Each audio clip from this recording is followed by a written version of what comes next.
Good morning students.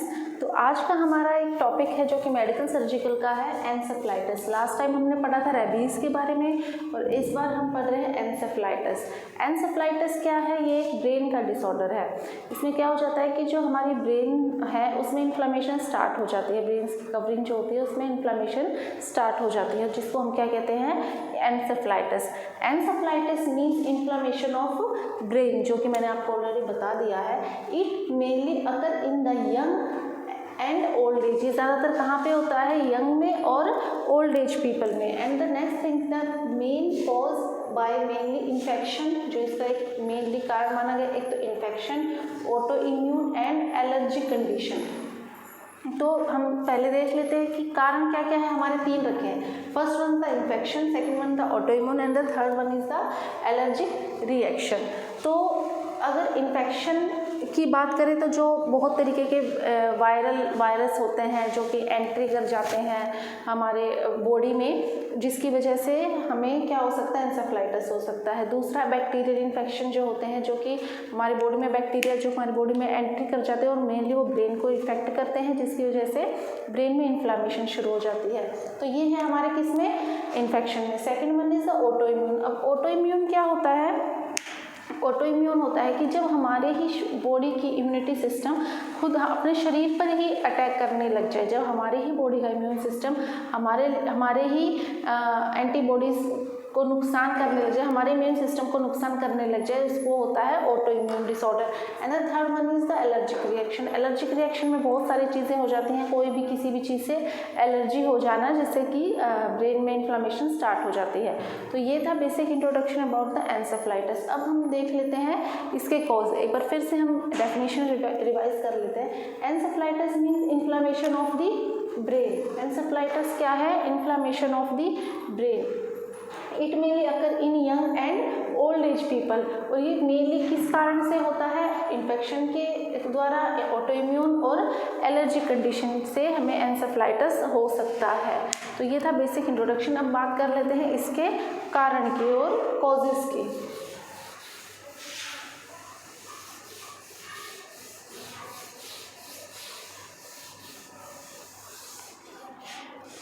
अगर हम causes में जाते हैं तो फर्स्ट था हमारा इन्फेक्शियस। अगर कॉजेज़ में बात करें तो मेनली कारण हमारा क्या था? इन्फेक्शन। इन्फेक्शन हमारा सबसे पहले, अगर इन्फेक्शन एनसेफ्लाइटिस में देखें,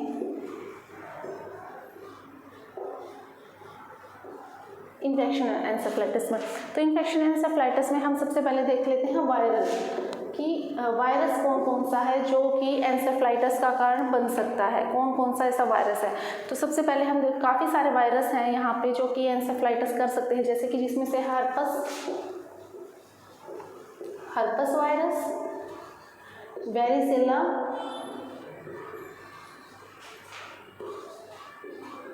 जिसको हम VZ भी कहते हैं, वेरिसेला जोस्टर वायरस। अनदर है हमारा रेबीज़, जो कि हमने लास्ट क्लास में पढ़ा है, रेबीज़। तो ये है हमारे, इसमें हम MMR भी ऐड कर सकते हैं। MMR क्या? Measles, mumps, rubella. तो ये हमारे वो इन्फेक्शन है जो कि हमारे इम्यून सिस्टम, हमारे जो ब्रेन है उसमें इन्फ्लेमेशन स्टार्ट कर सकते हैं। तो कौन कौन सा है? हर्पस वायरस, वेरिसेला जोस्टर, जिसको हम VZ भी कहते हैं, रेबीज़ की वजह से भी हो सकता है और MMR की वजह से भी हमारे वायरस ये इंक्लूड करते हैं, जिसकी वजह से इन्फ्लेमेशन हो सकती है। ये तो थे हमारे वायरस। अब हम बात कर लेते हैं बैक्टीरियल में। बैक्टीरियल में कौन कौन सा बैक्टीरिया है जो कि कारण बन सकता है एनसेफ्लाइटिस का या इन्फ्लेमेशन ऑफ द ब्रेन का? तो बैक्टीरियल मेनली ज़्यादातर हम वायरल इन्फेक्शन को ही कॉमन मानते हैं, जो हमारा वायरल है उसी को हम कॉमन कॉज मानते हैं फॉर द एनसेफ्लाइटिस। अब बात कर लेते हैं बैक्टीरियम में। बैक्टीरियल में कौन कौन सा एनसेफ्लाइटिस का कारण बन सकता है? बैक्टीरिया में हमारा आ जाएगा माइकोबैक्टीरियम ट्यूबरक्लोसिस एंड स्ट्रेप्टोकोकस। कौन सा? माइकोबैक्टीरियम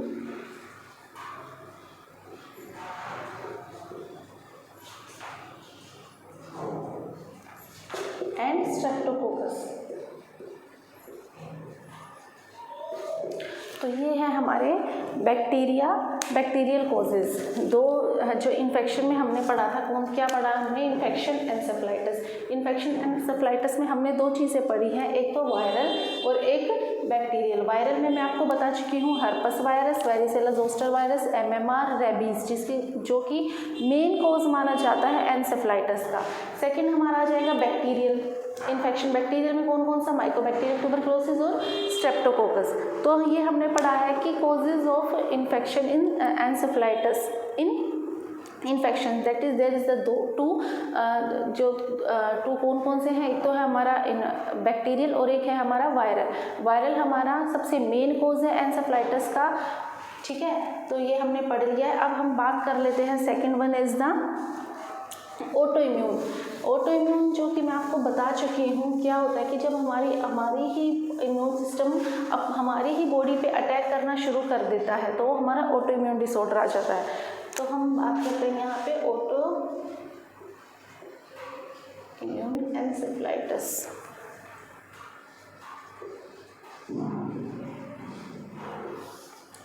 ऑटोइम्यून एंसेफ्लाइटिस में हम देख लेते हैं मेनली क्या होता है, it occur when antibodies abnormally cross BBB and produce inflammation of the brain. जब क्या होता है हमारा ऑटोइम्यून डिसऑर्डर में क्या होता है कि जब हमारी एंटीबॉडीज abnormally क्रॉस कर लेती है हमारे बैरियर को, जो हमारा ब्रेन का जो बैरियर है, जो एंटीबॉडीज है वो नॉर्मली जब क्रॉस कर लेती है, जिसकी वजह से क्या होता है इन्फ्लामेशन हमारी स्टार्ट हो जाती है ब्रेन में, जो कि हमारा आता है ऑटो इम्यून एंसेफ्लाइटिस में। और इसका एक कारण क्या है, इसके कारण ये भी है कि जो इसमें मोलिकुलर स्ट्रक्चर होता है हमारे ब्रेन में, कुछ प्रोटीन्स का, कुछ एंटीबॉडीज़ का जो मोलिकुलर स्ट्रक्चर होता है वो सिमिलर होता है जो बैक्टीरियल मोलिकुलर स्ट्रक्चर होता है बैक्टीरियल का भी, और हमारे जो ब्रेन में टिश्यू है उसका भी ऑलमोस्ट सेम मोलिकुलर स्ट्रक्चर होता है।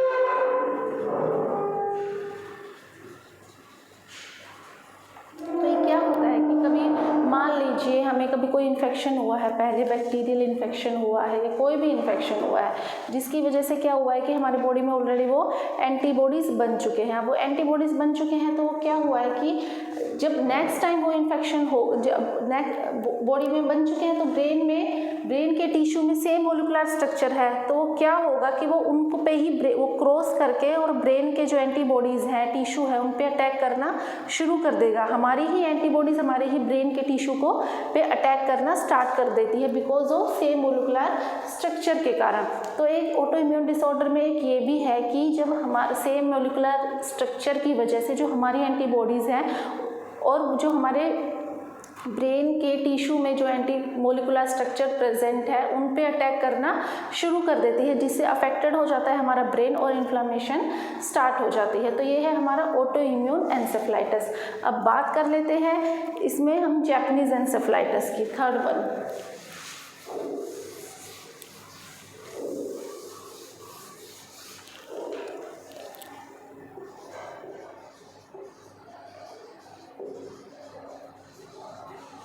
जैपनीज एंसेफ्लाइटिस में क्या है, जो कि मॉस्किटो से स्प्रेड होता है। ये किसकी वजह से होता है, मॉस्किटो की वजह से, मॉस्किटो के काटने से होता है। और ये ज़्यादातर कहाँ पे मिलता है, जो फार्मर्स होते हैं, फार्मर्स मीन्स जहाँ पे जिन स्टेट्स में और जिस जगह पे खेती का काम बहुत ज़्यादा होता है, तो ये जैपनीज एंसेफ्लाइटिस हमें वहाँ मिलता है। अब नेक्स्ट आ जाएगा हमारा एलर्जिक, जो कि किसी भी एलर्जी से होगा, allergic due to any allergy.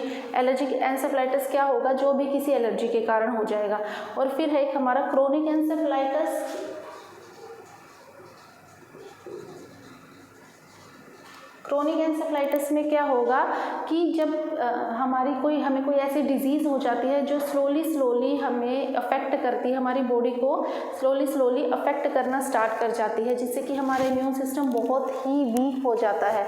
और क्या होता है कि हमारे ब्रेन में भी इन्फ्लामेशन, ईजीली हमारे ब्रेन में इन्फेक्शन स्टार्ट हो जाता है या कैच कर लेता है, जिसकी वजह से इन्फ्लामेशन स्टार्ट हो जाती है। अब स्लोली जनरेटेड डिजीज़ में हमारा आ जाएगा जैसे HIV एड्स हो गया, कि जो धीरे धीरे हमारी बॉडी में के ऑर्गन्स को अफेक्ट करना स्टार्ट कर देता है, जिससे कि हमारी इम्यून सिस्टम बहुत ही वीक होता जाता है और एक टाइम पे ऐसा वीक होता है कि हमें तुरंत रिकरेंट इन्फेक्शन, कोई भी इन्फेक्शन हमारी बॉडी बहुत जल्दी कैच कर लेती है। तो हमने पढ़ा है जैपनीज एंसेफ्लाइटिस कॉजेज में allergic encephalitis, chronic encephalitis and the infectious encephalitis. Another one is the auto immune. तो इन्फेक्शन था जो हमारा वो एक तो वायरल में था और एक बैक्टीरियल में था।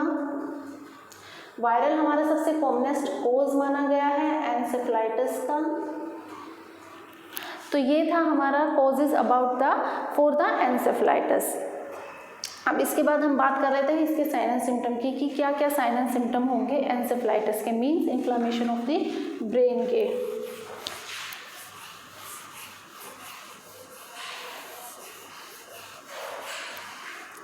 तो अगर यहाँ पे बात करें साइन एंड सिम्टम की, तो साइन एंड सिम्टम में एंसेफ्लाइटिस में क्या होता है कि सबसे पहले जब वो स्लोली मतलब न्यूली जस्ट अफेक्ट किया होता है तो बॉडी में जस्ट फ्लू लाइक सिम्टम, जैसे फ्लू हो जाता है उस तरीके के सिम्टम्स हमें बॉडी में देखने को मिलते हैं, या उस तरीके के चेंजेस हमें बॉडी में देखने को मिलते हैं। तो सबसे पहले स्टार्टिंग में क्या होता है, फ्लू लाइक सिम्टम्स। तो फ्लू लाइक सिम्टम्स में क्या होगा, फ्लू लाइक सिम्टम्स में पेशेंट को हेडेक होगा, फीवर जैसा लगेगा, नोजिया, वोमिटिंग होगा, बॉडी पेन। तो ये क्या है हमारे फ्लू लाइक सिम्टम, क्या क्या, body pain, nausea, vomiting and the fever. तो ये सब क्या है, फ्लू लाइक सिम्टम्स होते हैं जो कि हमारी बॉडी में देखने को मिलते हैं in a starting phase of the encephalitis. ठीक है, उसके बाद अगर जब धीरे धीरे आफ्टर सम टाइम जो सिम्टम्स क्या होंगे वो सीवियर कंडीशन में आने स्टार्ट हो जाएंगे। जब एंसेफ्लाइटिस की कंडीशन अराइज होगी या बढ़ जाएगी, इन्फ्लामेशन ज़्यादा स्टार्ट हो जाएगी, तब क्या क्या होगा, उसके बाद पेशेंट को क्या आना स्टार्ट हो जाएंगे, आफ्टर सीवियरिटी सिम्टम में क्या क्या आ जाएगा, सीजर हमारे फीट्स आने शुरू हो जाएंगे, पेशेंट को कन्फ्यूजन स्टार्ट हो जाएगी, जो पेशेंट है उसको दौरे आने स्टार्ट हो जाएंगे, कन्फ्यूजन स्टार्ट हो जाएगी, डिसओरिएंटेशन हो जाता है पेशेंट को, डिसओरिएंटेशन, पैरालाइसिस कैसे हो जाएगा, पैरालाइसिस कैसे हो जाएगा कि जो हमारे बॉडी के हमारी बॉडी की मूवमेंट है, हमारी बॉडी का टेम्परेचर है, वो कहाँ से हमारा मैसेज मिलता है, हमारे ब्रेन से। ब्रेन में जैसे हाइपोथैलेमस होता है जो कि हमारी बॉडी के टेम्परेचर को रेगुलेट करने का काम करता है, या और भी बहुत सारे पार्ट्स हैं ब्रेन में, सेरिबेलम, सेरिब्रम और हाइपोथैलेमस। तो ये क्या करता है, हमारे ब्रेन को ऑर्डर, हमारी बॉडी को ऑर्डर करता है जैसे कि हमारी बॉडी काम करती है। लेकिन क्या होगा, जब हमारी बॉडी में ही इन्फ्लामेशन स्टार्ट हो जाएगी तो हमारी बॉडी को मैसेज नहीं मिलेगा, जिससे कि उसमें क्या होगा कि पैरालिसिस जैसी कंडीशन क्रिएट हो जाएगी बिकॉज ऑफ एंसेफ्लाइटिस। क्योंकि बॉडी के उसके अब तो उसी पार्ट में ही इन्फ्लामेशन, ब्रेन के किसी भी पार्ट में इन्फ्लामेशन स्टार्ट हो सकती है, जो कि हमारा बॉडी, बाकी की जो बॉडी है वो भी काम करना बंद कर देती है और पैरालिसिस जैसी कंडीशन क्रिएट हो जाती है। फिर हमारा आ जाएगा फोटोफोबिया। फोटोफोबिया क्या होता है, फोटोफोबिया मतलब होता है कि जब पेशेंट को जो लाइटिंग है उससे डर लगेगा, पेशेंट लाइट बर्दाश्त नहीं कर पाएगा और उसको लाइट जो रोशनी है उससे डर लगेगा। अनदर है एस्फेजिया। एस्फेजिया, अब देखिए मैं आपको एक और वर्ड बताती हूँ, एस्फेजिया और एक एस्फेजिया, एस्फेजिया और अफेजिया।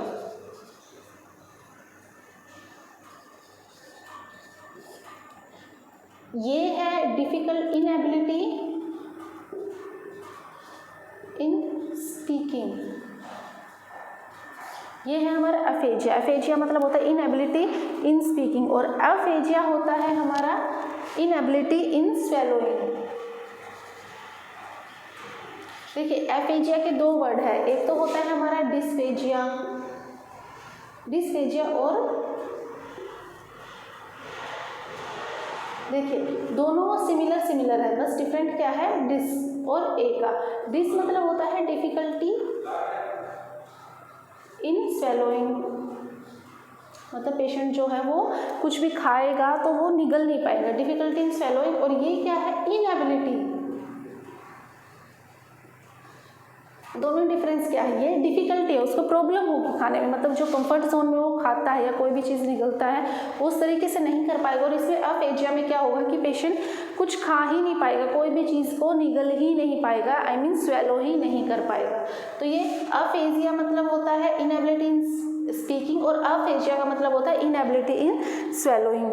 और अनदर है हमारी मसल वीकनेस आ जाएगी और इनवॉलेंट्री आई मूवमेंट होना शुरू हो जाएगा। मसल वीकनेस,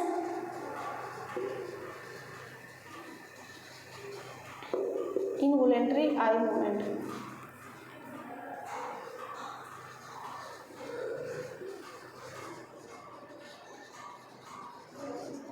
तो ये है हमारे सिम्टम ऑफ दी एनसेफलाइटिस। एक बार फिर से देख लेते हैं क्या क्या होगा कि जब हमें एनसेफलाइटिस किसी भी बॉडी को अफेक्ट करता है या इन्फ्लामेशन स्टार्ट हो जाती है ब्रेन में, तो सबसे पहले क्या आएगा, फ्लू लाइक सिम्टम देखने को मिलेगा। फ्लू लाइक सिम्टम में क्या क्या है, हमारा बॉडी पेन होगा, नोजिया, वोमिटिंग, फीवर। तो जो फ्लू के सिम्टम्स होते हैं वो हमें एनसेफलाइटिस में देखने को मिलते हैं। सेकेंड, फिर जब सीवियर कंडीशन हो जाएगी, इन्फ्लामेशन ज़्यादा हो जाएगा या एराइज हो जाएगी, कंडीशन बढ़ जाएगी एनसेफलाइटिस की, तो फिर क्या क्या होंगे, तो पेशेंट को सीजर आना स्टार्ट हो जाएगा, कन्फ्यूजन हो जाएगी, डिसोरिएंटेशन हो जाएगी पेशेंट को, पैरालिसिस हो जाएगा, फोटोफोबिया मतलब लाइट से उसको फोबिया होगा, डर लगेगा। Aphasia means inability in speaking. Aphasia, ये है अफेजिया डिफिकल्टी इन स्वेलोइंग। और मसल वीकनेस और इनवॉलेंट्री आई मूवमेंट, आई की मूवमेंट है जो वो इनवॉलेंट्री हो जाएगी। तो ये है हमारे sign and symptom of the encephalitis. अब बात करते हैं हम नेक्स्ट इसके डायग्नोस्टिक इवेल्युएशन की, क्या क्या इसमें इन्वेस्टिगेशंस होंगी जिससे डायग्नोज होगा that is encephalitis.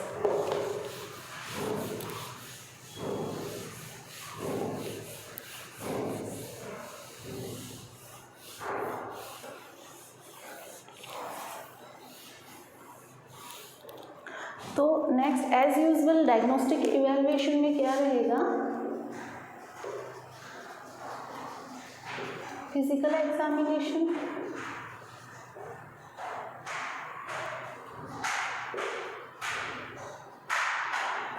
History collection,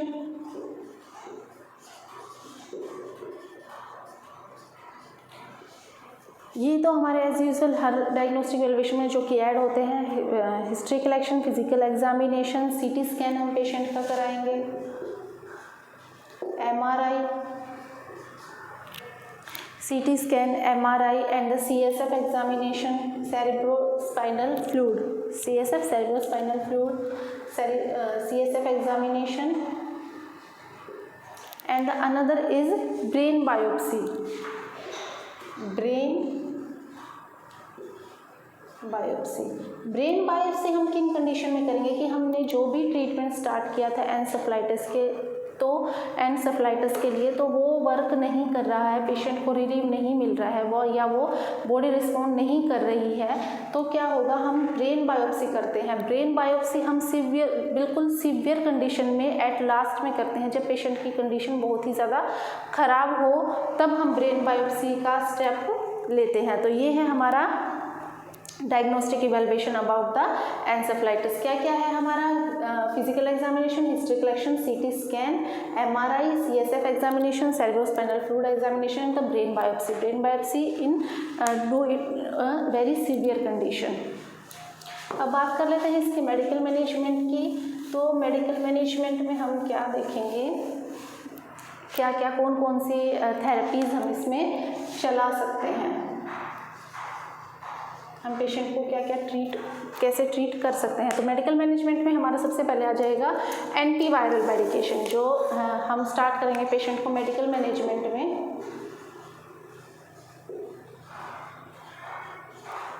antiviral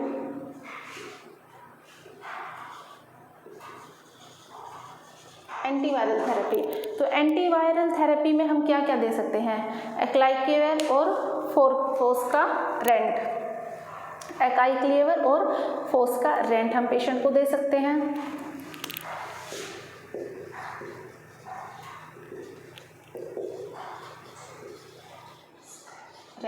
तो ये मेडिकेशन है जो एंटीवायरल होती है, जो पेशेंट को हम स्टार्ट कर सकते हैं। Another one is the antibiotic medication, जो कि हम ट्रीट करेंगे बैक्टीरियल जो इन्फेक्शन होगा उसको ट्रीट करने के लिए हम एंटीबायोटिक मेडिसिन स्टार्ट करेंगे और एंटी इन्फ्लामेशन भी मेडिकेशन हम स्टार्ट करेंगे पेशेंट को टू रिड्यूस द इन्फ्लामेशन, जो इन्फ्लामेशन हो रखी है ब्रेन में, जो हो रही है उसको कम करने के लिए। और साथ में हम एंटीवायरल मेडिकेशन भी चलाएंगे और एंटीबायोटिक मेडिसिन भी देंगे after the investigation of the encephalitis, और पेशेंट की उसको वायरल इन्फेक्शन है और उसको बैक्टीरियल इन्फेक्शन है। तो ये था हमारा आज का topic about the encephalitis. Hope so कि आप सब लोगों को क्लियर हो गया होगा what is the encephalitis, what is the cause of encephalitis, sign and symptom. हमने उसके डायग्नोस्टिक इवैल्यूएशन भी पढ़ ली है and last one is the management. Thank you. इस वीडियो को लाइक करें, हमारे चैनल को सब्सक्राइब कर बेल आइकन जरूर प्रेस करें।